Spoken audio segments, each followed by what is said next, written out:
बिस्मिल्लाहिर्रहमानिर्रहीम। इन्नमा युरिदुल्लाहु लियुज़हिबा अन्कुम रिस्सा अहलल बैति व युताहिरकुम तत्हीरा। सदक़ल्लाहुल अज़ीम।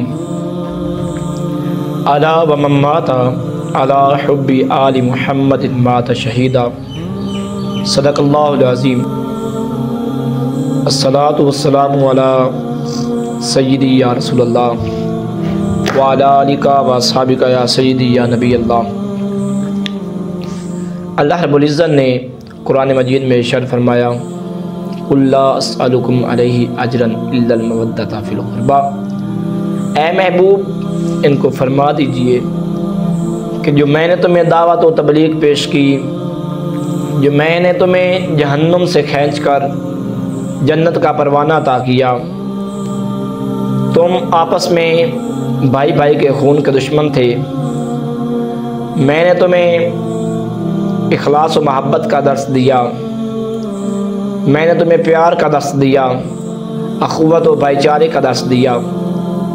इस तमाम पर मैं तुमसे कोई अजर तलब नहीं करता, मगर जो मेरे करीबी हैं उनके साथ तुमने मोहब्बत करनी है।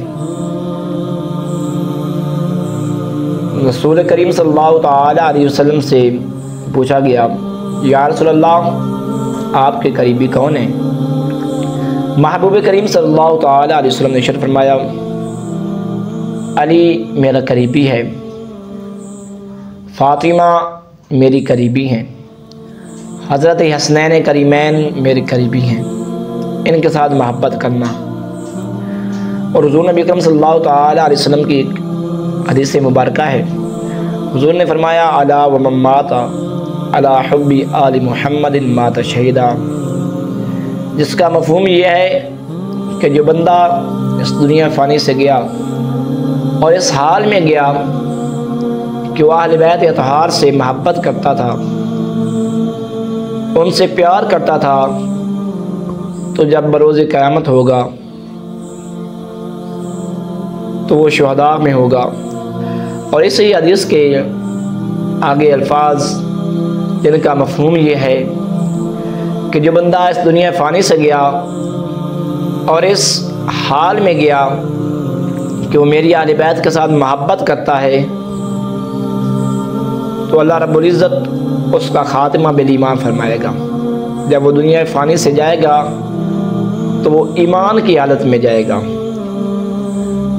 तो आप अहबाब से गुजारिश है, नबी रहमत सल्लल्लाहु तआला अलैहि वसल्लम की आल व असहाब के साथ मोहब्बत करिए, उनका दामन मजबूती से थाम ले। अगर हम चाहते हैं हम इस दुनिया में और आखिरत में कामयाब व कामिलान हों, तो फिर हमें हुज़ूर नबी अकरम सल्लल्लाहु तआला अलैहि वसल्लम की आल का दामन और असहाब का दामन मजबूती से थामना होगा। दुआ है अल्लाह रब्बुल इज़्ज़त अमल की तौफ़ीक़ अता फ़रमाए।